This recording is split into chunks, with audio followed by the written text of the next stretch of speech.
গুঁড়া দুধ আমদানির উপর নির্ভরতা কমানোর আহ্বান জানিয়েছেন মৎস্য ও প্রাণী সম্পদ উপদেষ্টা ফরিদা আক্তার।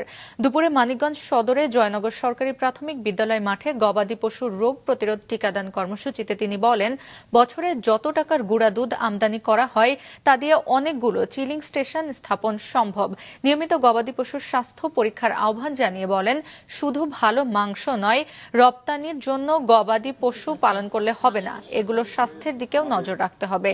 এ সময় তিনি মানিকগঞ্জ ছাড়াও পাবনা, সিরাজগঞ্জ ও ভোলায় ভার্চুয়ালি যুক্ত হয়ে টিকা প্রদান কার্যক্রমের উদ্বোধন করেন।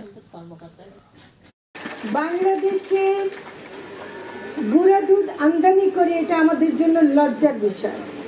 যে টাকা দিয়ে আমরা গুঁড়া দুধ আমদানি করি সেই টাকা দিয়ে আমি অনেকগুলো চিলিং সেন্টার করতে পারি। কেন আমরা সেই চিলিং সেন্টার করব না? আমরা অবশ্যই এই বিষয়টা আমাদের নজরে এসছে, আমরা অবশ্যই এটা করব। এটা শুধু সরকারি ভাবে না, এটা বেসরকারি খাতেও আমরা উৎসাহ দেব যেন তারা সেটা করে।